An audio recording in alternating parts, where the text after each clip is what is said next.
دارے جی کے سلوات اللهم صل على محمد وعلى آل محمد. رحم الله من يقرأ الفاتحة. اللهم صل على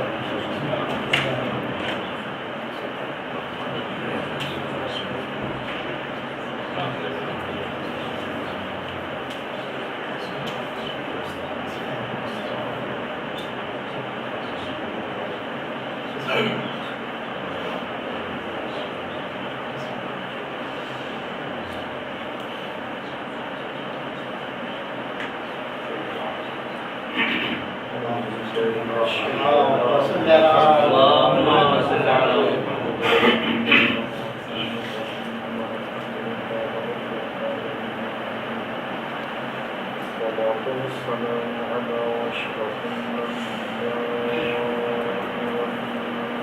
والمرسلين سيدنا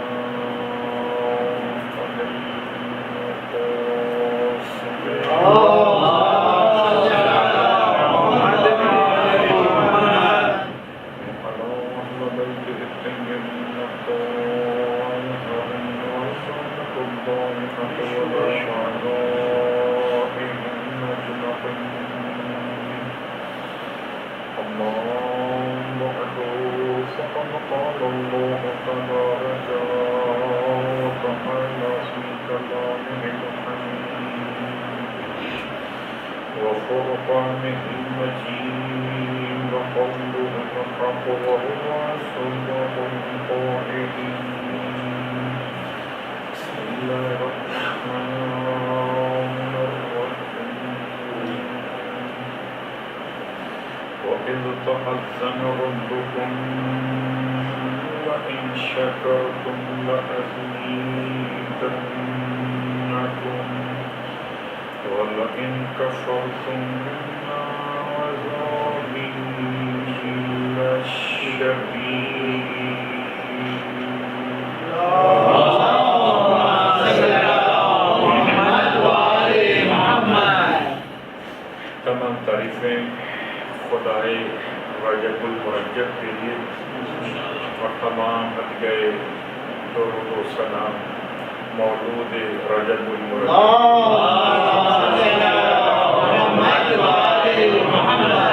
الحمد لله الذي جعلنا من المتمسكين بالقرآن العظيم وجعلنا من المتمسكين بولاية علي بن حبيب.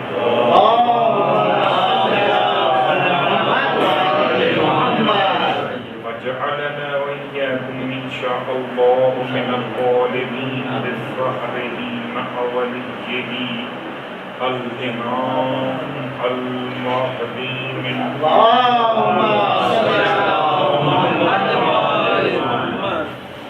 أما بعد واجب الاحترام صاحبانی محبت صاحبانی سنت معظم میں ایک بار پھر مجھے یہ موقع نصیب ہو رہا ہے کہ آپ صاحبان ایمان کی زیارت سے مشرف ہوتے ہوئے اپنی دعاؤں کی قبولیت کا طلبگار ہو رہا ہوں. اللهم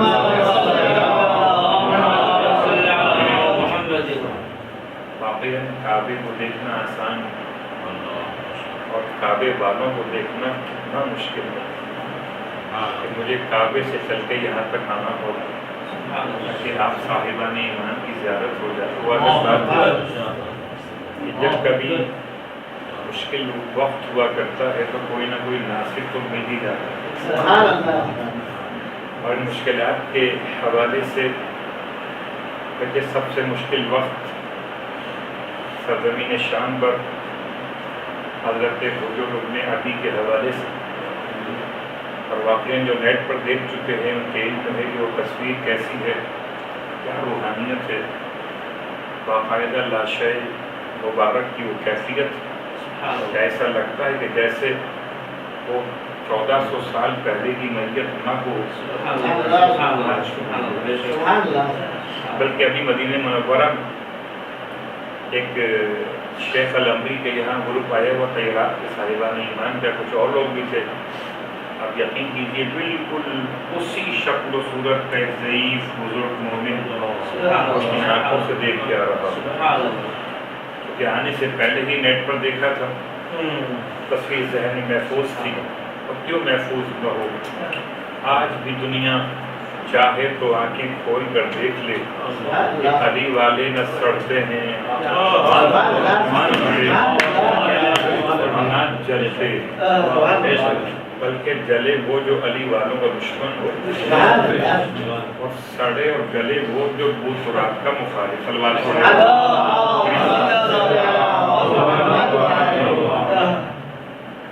کیا مستجاب الدعوات شخصیت، اور میں تو کئی مرتبہ مشرف ہو چکا اس عظیم شخصیت کے روزہ اقدس پر، کبھی واقعہ تصور نہیں تھا کہ کبھی یہ قبر کھلے گی، سوائے اس کی گناہگار اس قابل ہو جاتا کہ لشکر امام میں شامل ہو کر امام کے خاص ساتھیوں کو دیکھ لیتا۔ ایک طرف ظلم کا عنوان ہے، ایک طرف یہ بہرحال کیفیت ہے کہ ہم نے وہ چہرہ دیکھ لیا کہ کیسے ہوتے ہیں محمد کے گھرانے والے، واقعاً وہ خالص شیعہ، وہ عظیم شخص جس کی دعا کی کیفیت یہ تھی کہ اگر راہ چلتے ہوئے آپ پر کیفیت عدم طہارت واقع ہوئی اور اسیر بنانے والوں نے آپ پر کوئی رحم نہ کیا، سپاہیوں نے طہارت کا موقع ہی نہ دیا، ایسا طالب طہارت تھا وہ، دستے دعا کو بلند کیا، خدا نے آسمان سے اپنی رحمت کو برسا کر اس کی طہارت کے عنوان کو مکمل کر دیا۔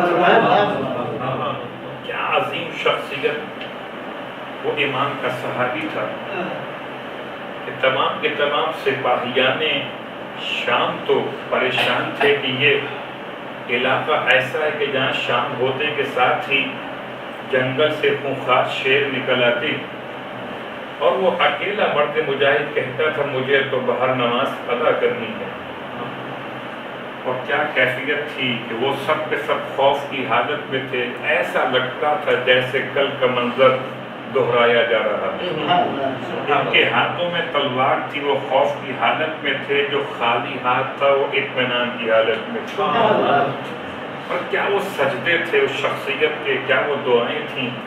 تو لوگ شام جا چکے ہیں، وہ دیکھ چکے ہیں تمام تر واقعات کو، یہ بستی عذرا کیا ہے، وہاں پر پہلی بار اذان کہنے والی شخصیت، اسلام کا پرچم لگانے والی شخصیت خود یہی شہید ہے، جسے اسی بستی میں دفن کیا گیا۔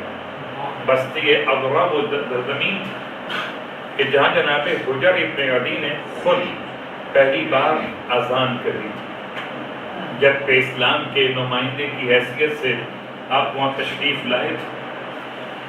کہتی جناب حجر ابن عدی کا بیٹا بھی آپ کے سامنے شہید کیا گیا، کیا کیفیت تھی، خنجر تلوار چلتی تھی جوان بیٹے کے گلے پر، باپ بوڑھا دیکھتا تھا، ایک کے بعد ایک آپ کے اور ساتھی شہید کیے گئے، تمام مشکلات، اور آخری جملہ تمہید کے طور پہ چونکہ بہرحال ان کی یاد کر پا رہی تھی تو میں نے سوچا کہ آپ کے ساتھ شیئر کر لوں۔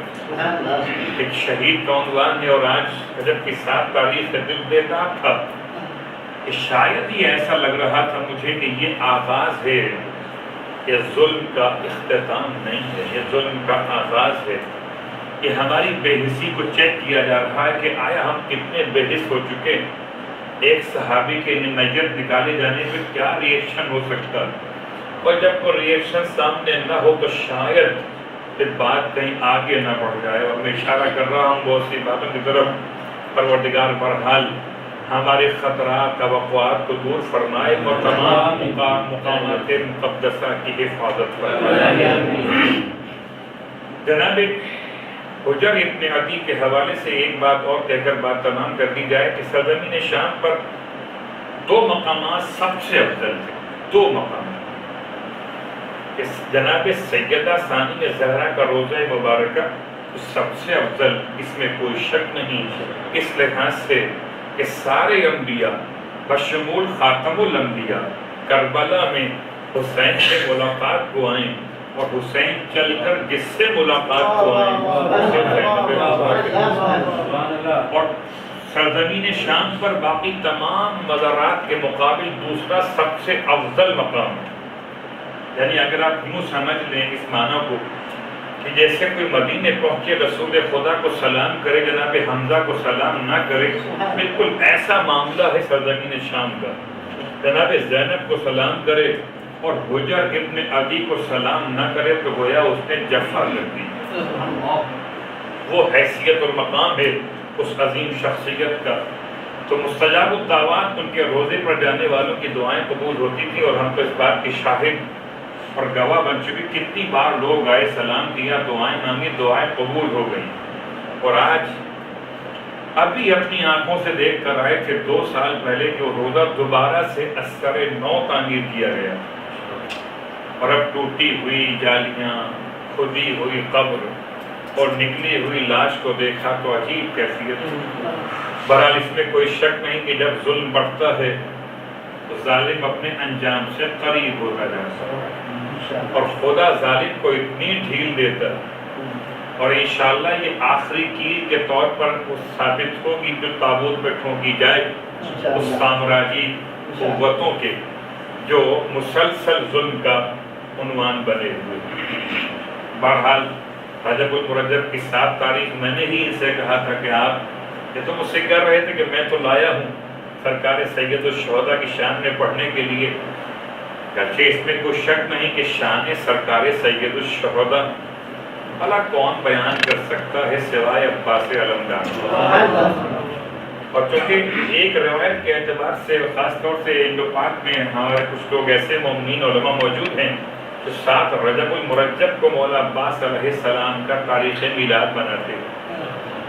میں کہوں کہ 7 رجب ہو یا 4 شعبان ہو، کیا مسئلہ ہے؟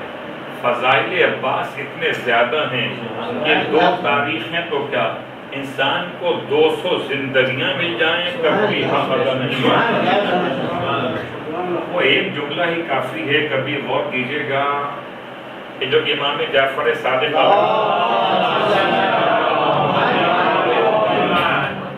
کہ جب آؤ اور حائط کے قریب پہنچو تو سقیفہ پر کھڑے ہو جاؤ۔ سقیفہ استعمال ہوا اس اعتبار سے جب کربلائے مولا میں امام کی آمد کے حوالے سے ایک سائبان موجود تھا مولا عباس کی قبر کے سامنے۔ سقیفہ پر کھڑے ہو جاؤ اور کھڑے ہو کر اس طرح سے سلام پیش کرو: سلام اللہ السلام ملائکتہ المقربین وانبیائہ المرسلین وعبادہ الصالحین۔ ویسے تو بہت سی ہستیاں ہیں اہل بیت سے منسلک کہ جن پر معصومین نے سلام کرنے کا طریقہ سکھایا، حتیٰ کہ اہل قبور صاحبان ایمان کے لیے بھی معصوم نے سلام کا طریقہ بتایا۔ البتہ جیسا سلام مولا عباس کو کیا گیا ایسا سلام غیر معصوم نے کسی اور کو نہیں کیا گیا۔ اس کا آغاز سلام اللہ سے ہو، اللہ کا سلام ہو، اور اللہ کے سلام کے بعد تمام ملائکہ مقربین کا سلام، تمام انبیاء مرسلین کا سلام ہو، خدا کے تمام نیک صالح بندوں کا سلام ہو۔ فیما تغتدی و تروح علیک یا ابن امیر المؤمنین، ہر صبح اور شام اے امیر المؤمنین کے بیٹے آپ کی ذات لوات پڑے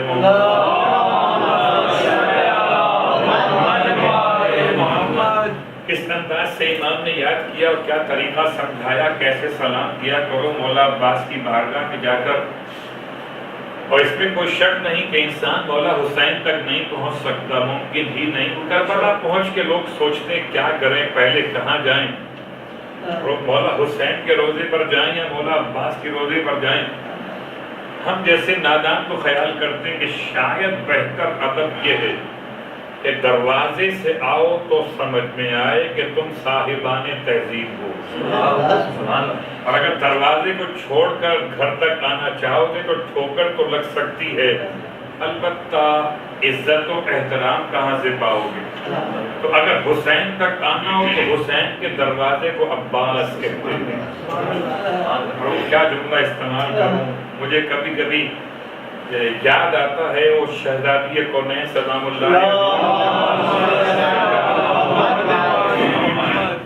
ساری دنیا جب اپنی مشکلات میں گھرتی ہے تو کہتی ہے کہ ناد علی مظہر العجائب تجدہ عونا لکا فی النواحب وکل ہم وغم سینجلی، ہر ہم اور غم سینجلی، بہت جلدی دور ہو جاتے ہیں، بہت جلدی دور ہو جاتے ہیں۔ تو ہم سب کے ہم اور غم دور ہو جائیں علی کو بلانے سے، اور علی کے اپنے رنج اور ہم اور غم دور ہو جائیں فاطمہ کو دیکھنے سے۔ بالکل ایسے ہی ہے کہ اسلام کے ہم اور غم دور ہو جائیں حسین کو پکارنے سے، اور حسین کے ہم اور غم دور ہو جائیں عباس کو دیکھنے سے۔ یا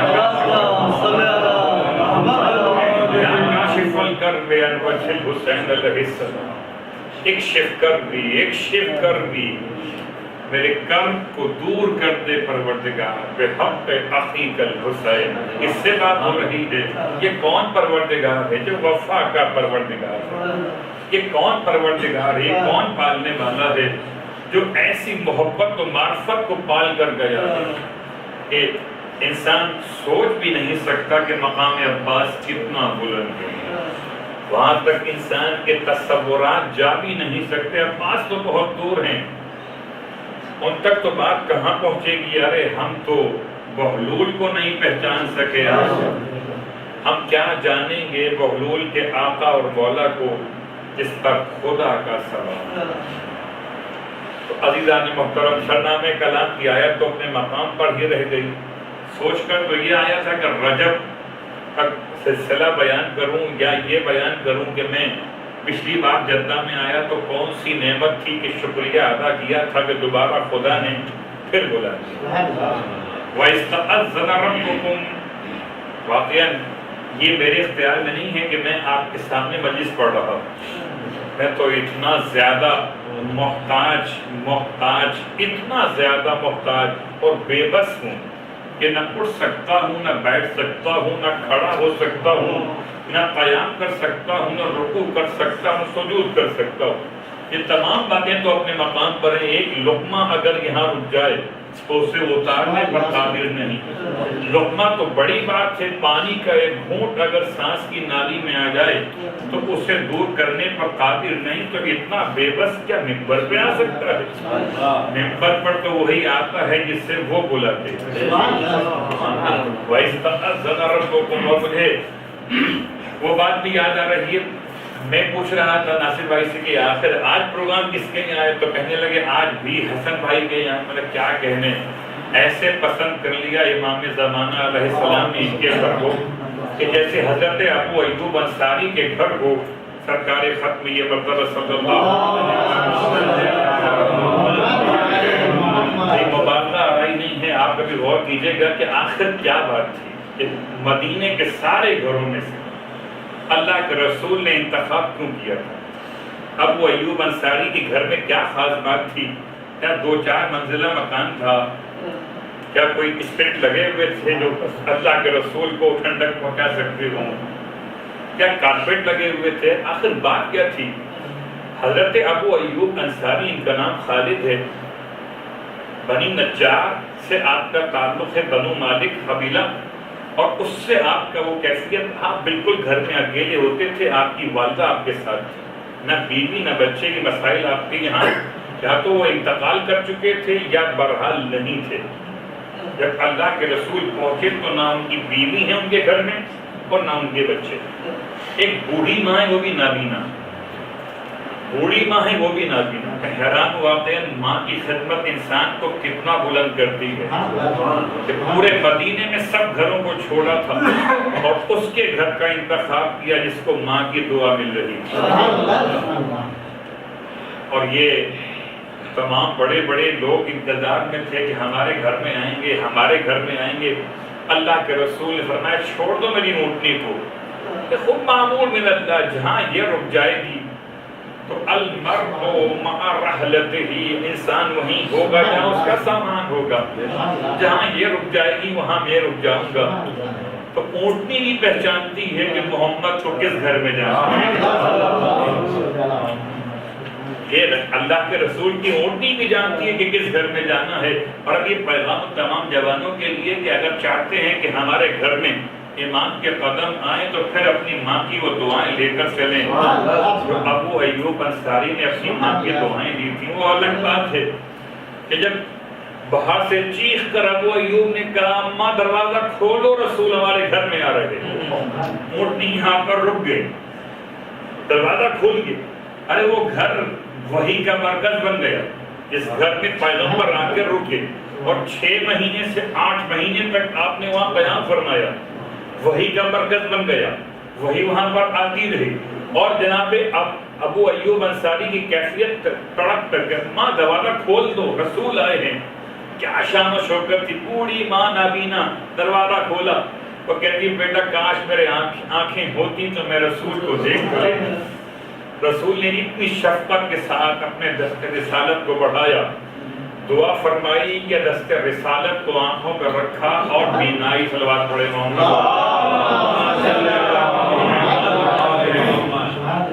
تو بہرحال اس میں کوئی شک نہیں ہے کہ انسان جب اپنے لیے جب کوئی صلاحیت پیدا کرنا چاہتا ہے کہ اپنے گھر میں امام کو دعوت دے، رسول کو دعوت دے، تو دعوت کیسے دی جاتی ہے.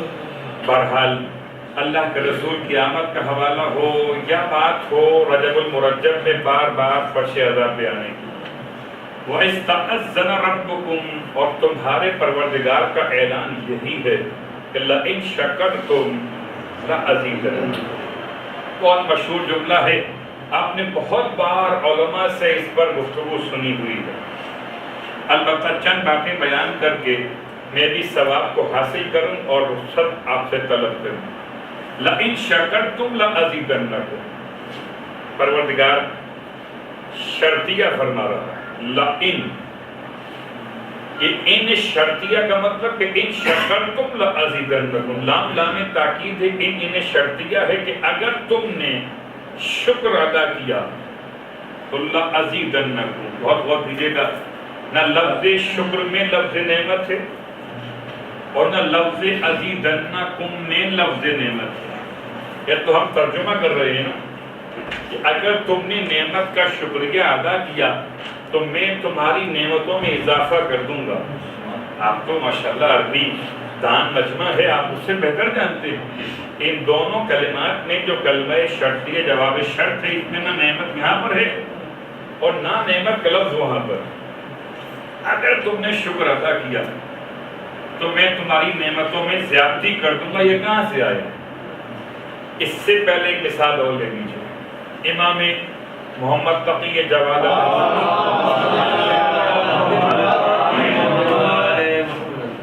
کی خدمت میں امام کا چاہنے والا پہنچا ہے، بڑا خوش دکھائی دیتا ہے، چہرہ کھلا ہوا ہے، اور اس انداز سے کہ امام نے اس سے پوچھ لیا.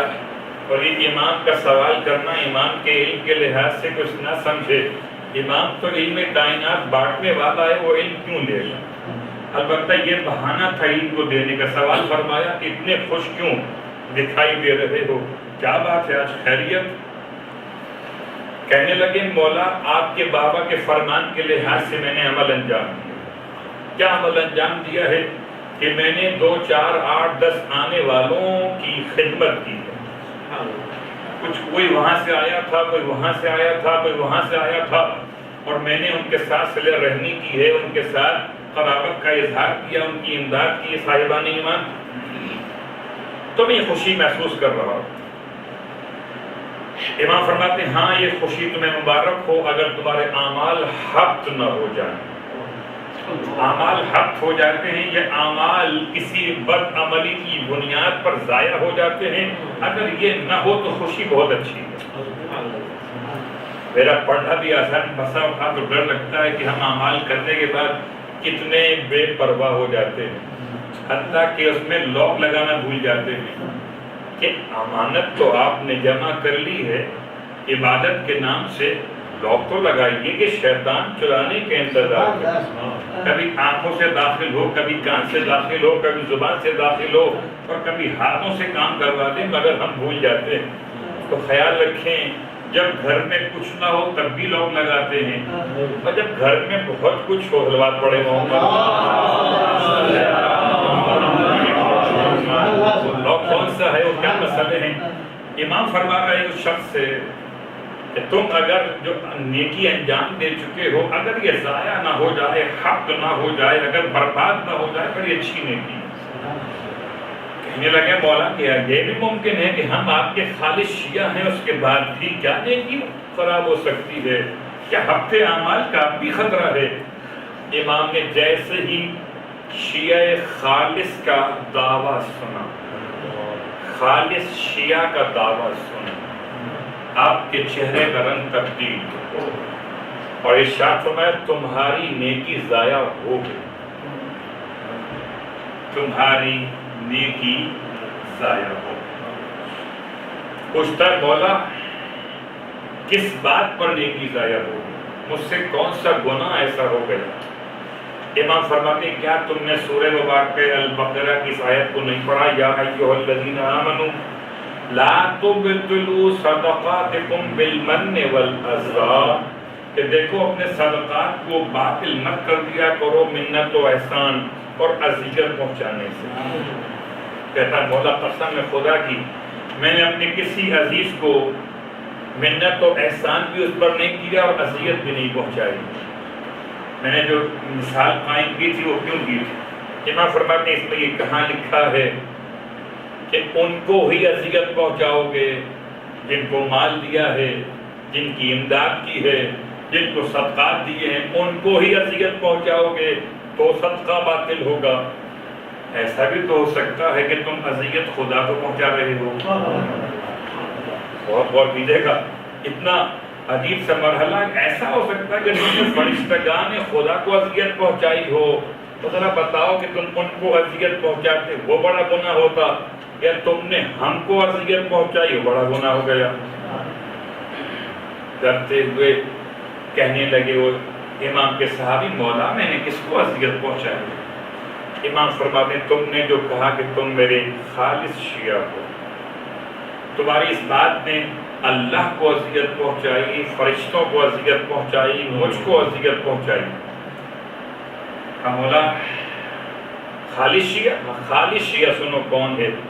کہ خالص جناب حزقیل ہیں، خالص حبیب نجار ہیں، خالص میثم تمار ہیں، خالص سلمان ہیں، خالص ابو ذر ہیں، خالص مقداد ہیں۔ کیا تم نے اپنے آپ کو ان کی صفوں میں کھڑا کر دیا ہے؟ تو بسا اوقات لگتا ایسے ہے کہ آیت میں کہاں لکھا ہے کہ لا تبطلوا صدقاتکم بالمن والعذا۔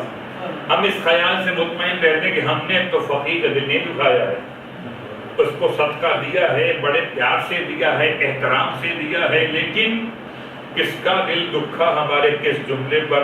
ذرا خیال کیجیے گا۔ جیسے آیت میں وہاں موجود نہیں کہ کس کا دل دکھاؤ گے تو صدقہ باطل ہوگا، ایسے اس آیت میں کہاں موجود ہے کہ تم نعمتوں کا شکریہ ادا کرو گے تو نعمتوں میں ہی زیادتی ہوگی۔ لَإِن شَكَرْتُمْ لَأَزِيدَنَّكُمْ۔ بہرحال پروردگار کی عظیم ترین نعمت مادی عام طور پر شمار کی جاتی ہے، یہاں پر اسی انداز سے نعمت مادی۔ اور نعمت مادی کیا مطلب؟ کھانا اور پینا، اچھا کپڑا پہننا اور اچھی رہائش کو اختیار کر لینا، یہی نعمت مادی۔ انسان سمجھتا ہے کہ شاید انہی کا شکریہ ادا کرے گا تو اس کی نعمتیں بڑھ جائیں گی۔ جناب سلمان کیا شاکر نہیں تھے؟ جناب سلمان سے بڑا شاکر کون ہوگا؟ تو کہ سلمان کے پاس بڑا مکان کیوں نہیں بن سکا؟ اگر وہ شاکر تھے نعمت ہائے مادی کے دنیا کے تو ان کا بڑا مکان تو ہونا چاہیے تھا۔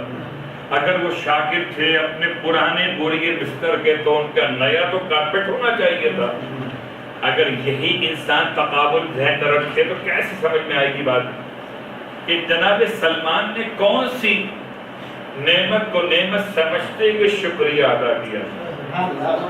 ایسا شکریہ ادا کیا تھا کہ واقعاً سلمان سے بڑا کوئی شخص ایسا نہ ہوگا کہ جس نے وہ مقام حاصل کیا کہ بعد وفات مسکرا کر علی کو دیکھا۔ سلمان واحد شخصیت. کوئی مولائے متقیان کو دیکھے اس حالت میں دیکھے کہ موت واقع ہو رہی ہو اور اس کی پریشانی کا عنوان ہو مولا مشکل حل کرنے کو پہنچے ہوں، اور کبھی انداز یہ ہو کہ سلمان سے مولا سلام بھجوا رہے ہوں، رسول خدا کی خدمت میں جانا تو ہمارا سلام پیش کر دینا. کہاں مدینہ اور کہاں مدائن. تو نعمتوں کا مسئلہ، اصلی نعمت بڑی آسان سی بات ہے. میں ساری آیتیں چھوڑتے ہوئے، سارے واقعات چھوڑتے ہوئے، جو ابھی جبھی آپ نے نماز دورین پڑھی ہے بآواز بلند، جمعہ کا دن تھا تو آپ نے 2 رکعت نماز ظہرین بآواز بلند سنی. اول اس کو اور اس میں یہ پڑھتے کہ عائشہ اہدنا الصراط المستقیم کے بعد صراط الذین انعمت علیہم، ان کا راستہ جن پر تو نے نعمت نازل فرمائی. تو نعمت اگر باراک اوباما کے اوپر ہے تو کیا اس کا راستہ؟ نعمت اگر آج کل پاکستان میں شریف برادران پہ آ رہی ہے تو کیا ان کا راستہ؟ نعمت اگر آج کل موجودہ زمانے کے قانون کے پاس آ رہی تو کیا اس کا راستہ؟ اور اگر یہ نعمت ہوتی تو پھر ہم کہتے کہ ٹھیک ہے صراط الذین انعمت علیہم، جس پر خدا کی نعمت ہے اس کا راستہ. عزیزو تلاش کریں وہ نعمت کون سی ہے جس کے لیے ہم دعا مانگ رہے ہیں. ان کے راستے پر چلا جن پر تو نے اپنی نعمت نازل کی. نعمت ہم پر نہیں آئی ہے. بات پڑھے محمد.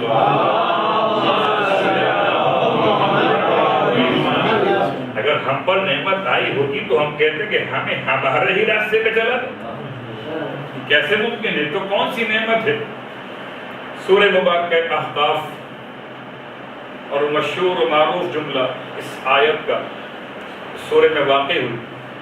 آیت نمبر 15 وَوَصَّيْنَا الْإِنسَانَ بِوَالِدَيْهِ، اور ہم نے انسان کو وصیت کی اس کے والدین کے بارے میں. حَمَلَتْهُ أُمُّهُ كُرْهًا وَوَضَعَتْهُ كُرْهًا، انسان کو اس کی ماں نے اٹھایا تو ایک کراہیت برداشت کی، اور پھر جب اسے وجود بخشا تو ایک اور کراہیت برداشت کی. وَحَمْلُهُ وَفِصَالُهُ 30 شَهْرًا، اور مدت حمل اور رضاعت ملا کر 30 مہینے مکمل ماں نے انسان کی خدمت کی. کون وہ انسان؟ حَتَّى إِذَا بَلَغَ أَشُدَّهُ وَبَلَغَ 40 سَنَةً، یہاں تک کہ جب وہ سن رشد کو کامل ہو گیا اور 40 برس کا مکمل ہو گیا. قال رب اوزعنی ان اشکر نعمتک التی انعمت علی، ہے کوئی جو کہہ سکے خدا نے مجھ پر نعمت نازل کی؟ کہ نعمت نہیں ہے، ضرورت ہے. روٹی ہماری نعمت نہیں ہے، ضرورت ہے. پانی ضرورت ہے. یہ انسان کو کیا حیوان کو بھی مل رہی ہے یہ نعمت. بات پڑھے ضرورت میں نعمت میں فرق تو ہونا چاہیے نا. یہ تو وہ ضرورت ہے جو سب کو ہی ملنا چاہیے. اگر نہ ملے تو خدا ظالم ہو جائے. الیاذ باللہ من ذالک. اگر وہ روٹی پیدا نہ کرے یعنی اسباب اناج نہ ہو تو وہ ظالم ہو جائے گا نا. پانی نہ ہو تو پیدا کیوں کیا کہ مار دیا. تمام باتیں ہیں نا. یہ ہماری ضروریات جو خدا نے ہمیں دی. نعمت نہیں ہے. نعمت تو وہی ہے جو وہ کہہ رہا ہے اور زینی کہ تو مجھے توفیق عطا فرما ان اشکر نعمتک التی، کہ میں شکریہ ادا کر سکوں تیری اس نعمت کا جو تو نے مجھ پر نازل فرمائی ہے اور میرے والدین پہ نازل فرمائی ہے. اور کیا نعمت کا شکریہ ادا کیا اس شخصیت سرکار سید الشہداء نے کہ خدا نے شکریہ نعمت کو عباس قرار دیا. ورنہ آغوش تو بہتوں کی اٹھی ہوئی تھی.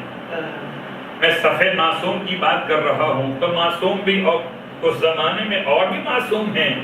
امام مجتبی بھی معصوم ہیں. سبط اکبر بھی حسین کے آقا اور مولا ہیں اور ان کے بابا تو بہرحال ان سب سے مقدم ہیں. تو ایک معصوم اول کھڑے ہیں امام اول کے اعتبار سے، معصوم ایک اور کھڑے ہیں امام دوم کے اعتبار سے، اور ہر ایک کی گود میں نعمت جاتی ہے مگر آنکھیں بند رہتی ہیں.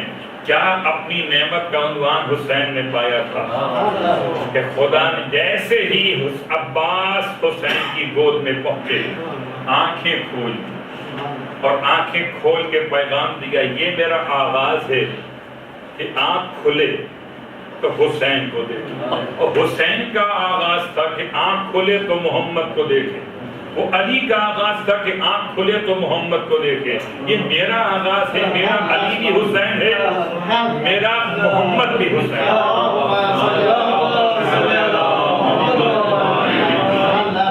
میرا بزرگ ہی حسین ہے، اللہ میرا آقا ہی حسین ہے۔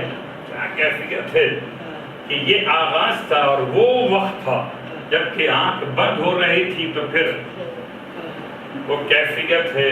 واقعا کیا عظیم نعمت ہے، جتنا انسان اس نعمت کو سوچتا چلا جائے۔ ہم تو اسی بات پر شکریہ ادا کر رہے ہیں۔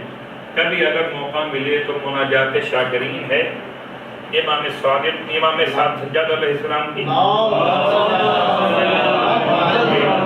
چوتھے امام کی 15 مناجات ہیں، اور مجھے ڈر لگ رہا ہے کہ اب تو باقاعدہ وہ کسی اور کے نام سے چھپ چکی پاکستان میں، اور مزید جو کارروائیاں ہونے کو جا رہی ہیں وہ آپ کے علم ہے کہ ایک مسئلہ یہ بھی تو ہے کہ کتب ہماری ہیں، نام کسی اور کا تبدیلی کے ساتھ چھاپی جا رہی ہیں، اس لیے کہ ہم نے ہی ان کو چھوڑ دیا ہے۔ یہ 15 مناجات، اس میں چھٹی مناجات کا نام مناجات شاکرین، اور کیا کیفیت ہے۔ امام کی فرماتے ہیں الہی ازہلنی ان اقامت شکرک تطابق قولک، پروردگار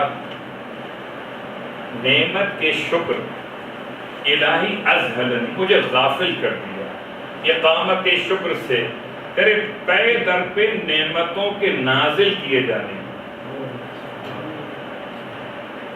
اس بات کو آسان کیسے کرو بھئی، آپ تو بیٹھے ہوئے ہیں ماشاءاللہ جدہ میں، اور یہاں تو بڑی آسان سی مثال ہے، کبھی جائیں کراچی یا پاکستان، آپ کو ایک احساس تو ہوگا جیسے ہی گرمی لگے آپ کو یاد آئے گا ہاں بھئی جدہ میں تو کم از کم یہ مصیبت نہیں تھی۔ کبھی جدہ میں بیٹھ کر یاد آیا کہ یہ بھی کوئی نعمت ہے۔ اگر مسلسل نعمتیں ہوں، مسلسل نعمتیں ہوں تو مسلسل عطا پر انسان شکر کو بھول جاتا ہے۔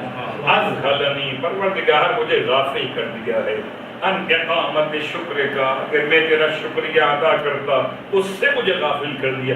اس نے تطابع طولک، پے در پہ نعمتوں کی عطا، اور ابھی ایک لمحے کے لیے نعمت آپ کے ہاتھ سے چلی جائے، پھر آپ کی کیفیت کیا ہوگی؟ کبھی دائیں دیکھیں کبھی بائیں دیکھیں، وہاں تلاش کریں وہاں تلاش کریں، اور جیسے ہی آپ کو واپس نعمت ملے آپ اپنے پسینے خشک فرمائیں کہ اللہ کا شکر ہے۔ آگے نا شکریہ، لَئِن شَكَرْتُمْ لَأَزِيدَنَّكُمْ پڑھے محمد۔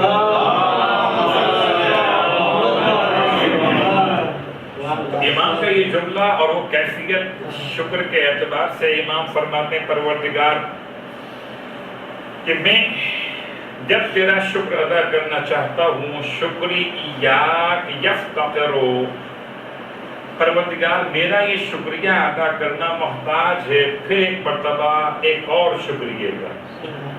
پروردگار فَكُلَّمَا قُلْتُ، بس جب بھی میں کہوں گا اس بات کو کہ لَكَ الْحَمْدُ، ساری حمد تیرے لیے، جب بھی میں یہ بات کہوں گا وجب علیہ، تو مجھ پر واجب ہو جائے گا لذالک ان نقول لک الحمد، ایک بار پھر کہوں کہ لک الحمد۔ اور کبھی میں سوچتا ہوں کہ اس کی مثال آسان کیسے کروں۔ ہم روٹی کے بعد شکریہ ادا کرتے ہیں، اگر روٹی ملے نہ ملے وہ الگ موضوع ہے، البتہ نماز کے بعد سجدہ شکر کیا ہے۔ اگر نماز نعمت نہ ہو تو نعمت کے بعد شکر نعمت کیوں ہو؟ اور کبھی یہ سوچ کر شکر نعمت کیجیے کہ یہ نماز نعمت تھی، زحمت نہیں تھی۔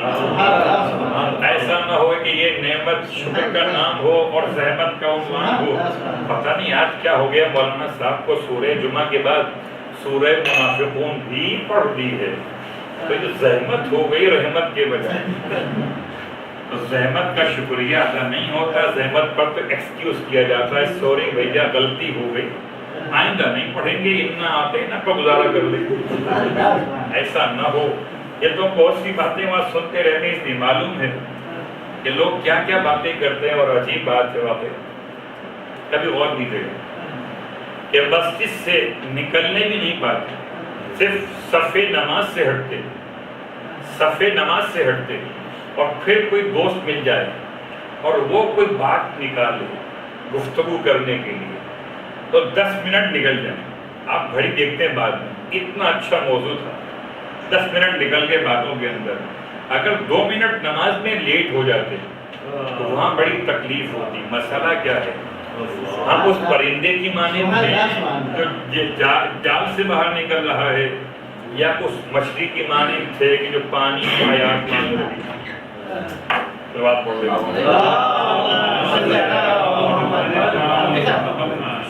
بات بول رہے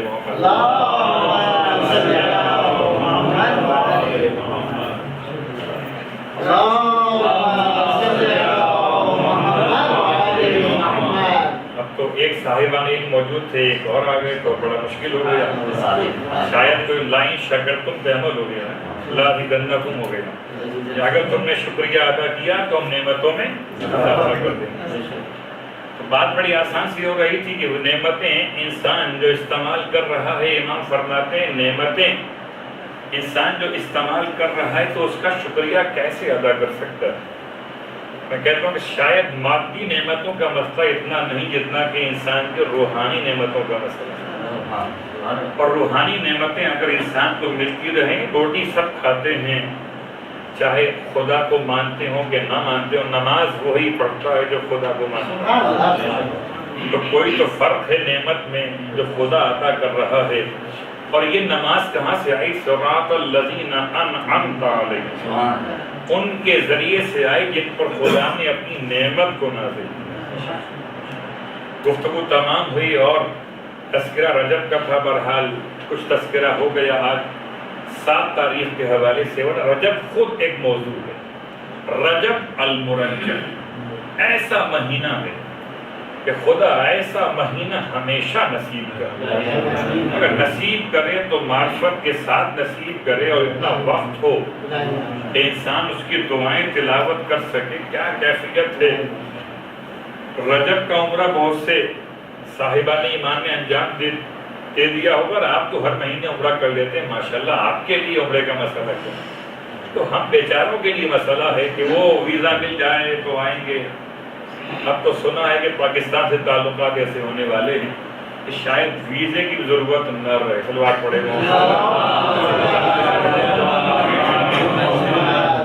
چلے خیر، وہ کس حد تک بہتر اور کس حد تک زیادہ بہتر موضوع۔ البتہ ویزا ملنے کے بعد ہمارا آنا ایک عمرہ کرنا، اور آپ کا یہ عمرہ رجب کا عمرہ، خاص طور سے رجب کا عمرہ، یہ سنت کس کی ہے؟ اللہ کے رسول نے رجب کے مہینے میں عمرہ کیا تھا؟ جواب ملے گا جی نہیں۔ کیا اولائے متقیان نے عمرہ کیا تھا؟ جواب جی نہیں۔ یہ سنت کس کی ہے؟ امام سجاد علیہ السلام۔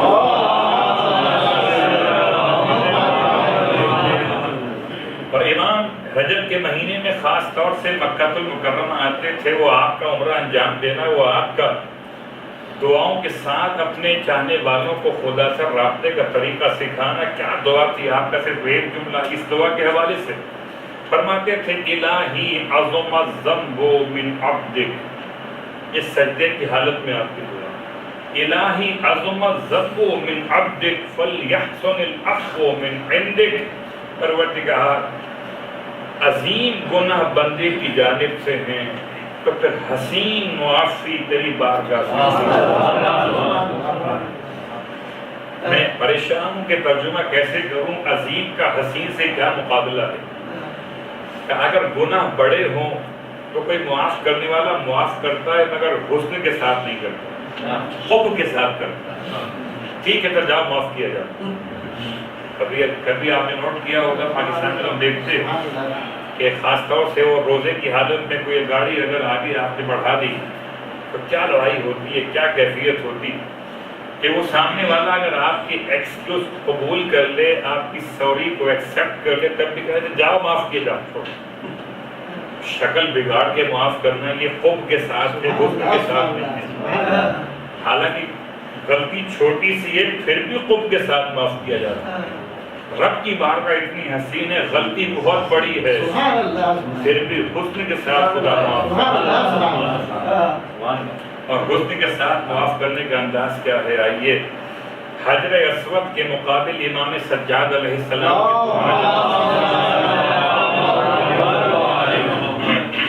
حجر اسود کے پاس کھڑے ہو کر متصل ہو کر امام دعا پڑھتے تھے رجب کے مہینے میں. اس دعا کا ترجمہ دو چار جملے فرماتے تھے مالک کی بارگاہ میں، یا من یبلغ حوائج السائلین، اے وہ ذات جو سوال کرنے والوں کی حاجات پر حق ملکیت کرتا. سچ اس ایک جملے میں کتنی گہرائی ہے کہ شاید مجھ جیسا ناقص طالب علم بھی بیان نہیں کر سکتا اس جملے میں، جو حق ملکیت رکھتی ہے. میں اس کو مثال آسان کر لوں. کبھی کبھی جب لوگ سوال لکھ کے دیتے ہیں مجلس میں یا درس حج اور عمرہ میں، تو سارے سوالات پرچیوں پہ لکھے ہمارے پاس جمع ہو جاتے ہیں. اور اب اس وقت حق ملکیت عالم کا ہوتا ہے، جس سوال کا جواب چاہے دے، اس سوال کا جواب چاہے نہ دے، مگر کم از کم اتنا تو ہے. میں کہتا ہوں جواب ملے نہ ملے، کم از کم میری پرچی تو ان تک پہنچے. تو چاہے دعا قبول ہو کہ نہ ہو، مگر میرا سوال تو خدا کی ملکیت میں آ گیا.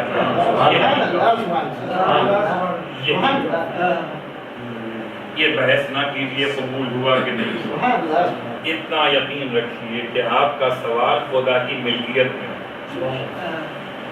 عزیزو، وقت قبولیت دعا بھی اور چونکہ ذکر مولا عباس شروع بھی کیا تھا، درمیان بھی تھا، اور اب جناب ام البنین کے حوالے سے دو تین جملے فضائل کہوں کہ مسائل کہوں.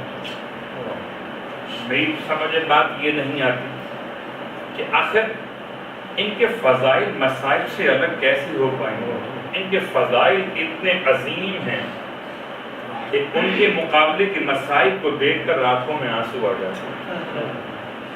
واقعاً بڑا مشکل سا مرحلہ ہے. شاید اس سے پہلے بھی آپ نے یہ مسائل بہت بار سنے ہوئے، ایک بار اور سن لیجیے.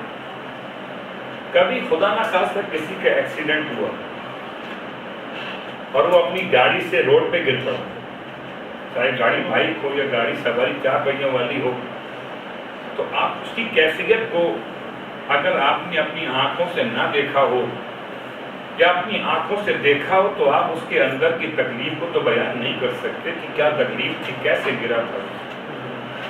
ذرا کربلا میں اس گرنے والے کا حال پوچھیے جو اتنی بلندی سے گرا کہ واقعہ کربلا مولا میں وہ پڑھنے والی شخصیت خراسانی ہیں، ان کا نام محمد علی خراسانی ہیں، خطیب ہیں اہل بیت کے، اور کربلا میں مولا عباس کے حرم میں مسائل پڑھ رہے تھے صبح کی نماز کے بعد. بہت پرانی بات کر رہا تھا. اس وقت جبکہ آیت اللہ ابراہیم قزوینی امام جماعت، اور مسائل پڑھتے پڑھتے انہوں نے جملہ کہہ دیا خطیب نے، ذاکر اہل بیت میں اتنے تیر برس رہے تھے کہ مولا عباس کی آنکھ بھی محفوظ نہ رہی. واقعہ یہ کتنا سادہ سا جملہ ہے اور کتنے مسائل لیے.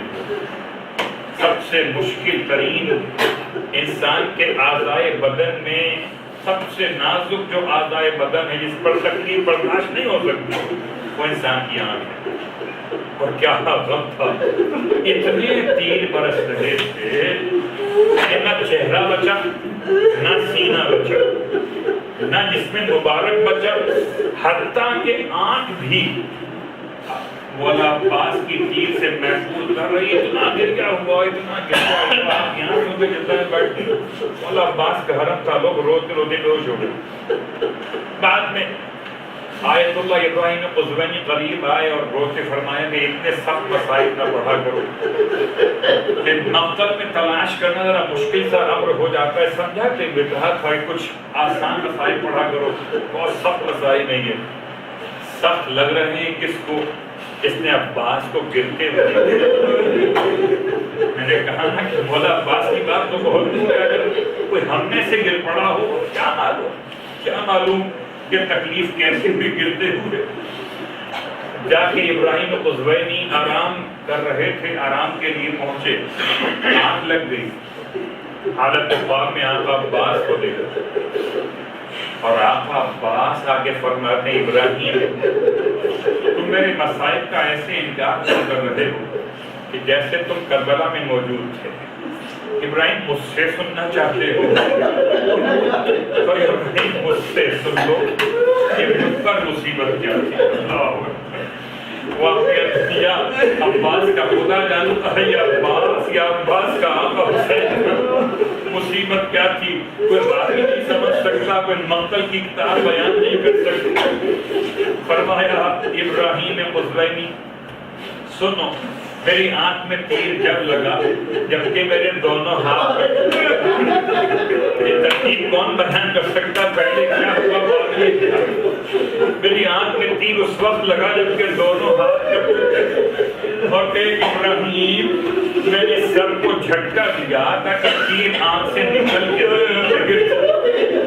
اگر ایسے پیوستہ تھا وہ تیر کہ سر کے ہلانے سے بھی زمین میں نہ ابراہیم میں نے کٹے ہوئے بازو چلائے کہ تاکہ تیر کو اس میں روک کر نکال سکوں مگر اس میں بھی کامیاب رہوں۔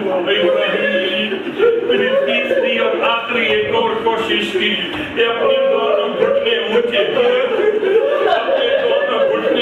کیے، اپنے سر کو جھکا کر چاہتا تھا کہ گھٹنوں کے بیچ میں روک کے تیر کو نکال لوں۔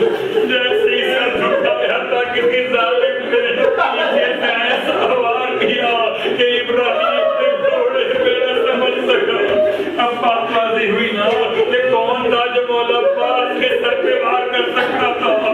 کربلا سے مدینے کی خبر پہنچی تھی ام البنین روتی تھی، بیٹا یقین نہیں آتا کہ تو مارا ہے، تجھے میں نے مارا تھا کہ عرب میں کوئی اتنا بہادر پیدا ہو سکتا ہے تجھے مار دے۔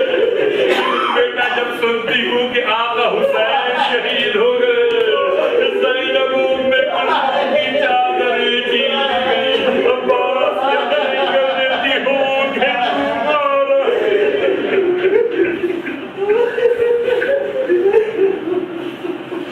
اللہ لعنت اللہ علیہ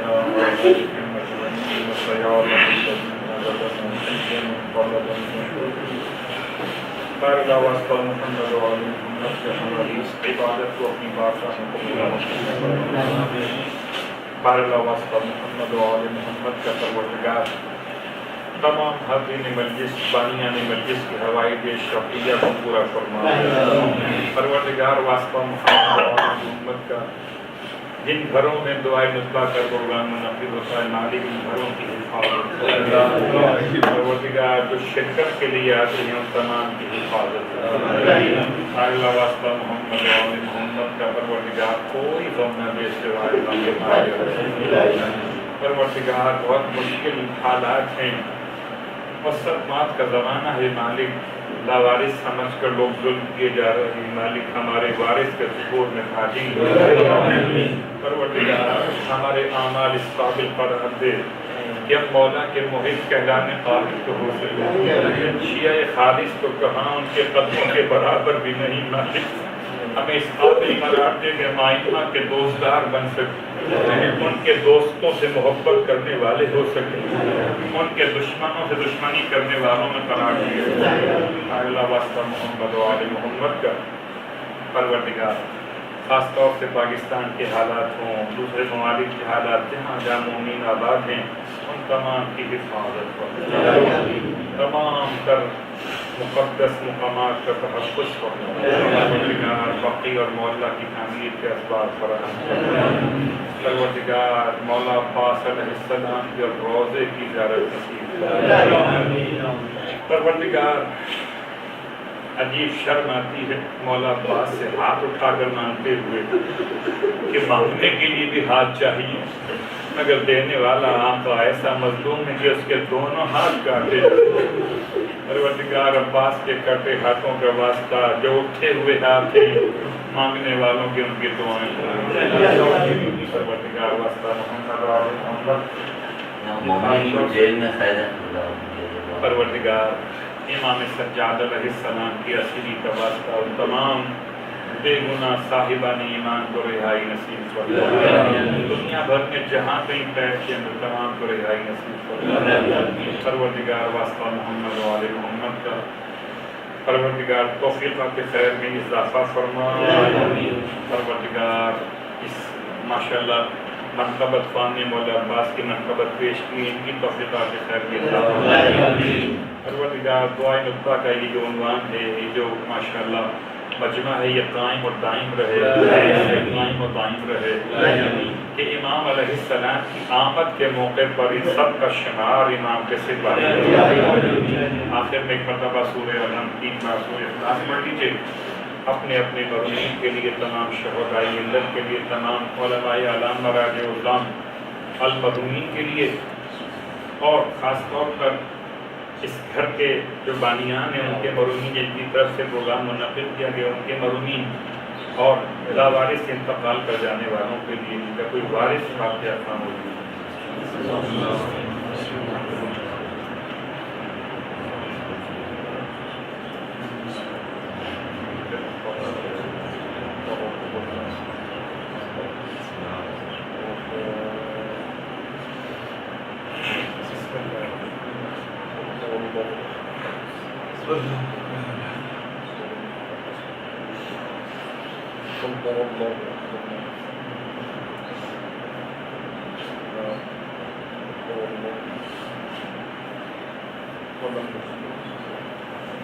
ربنا تقبل منا انك انت السميع العليم وجعل محمد وآله المعصومين برحمتك يا ارحم الراحمين۔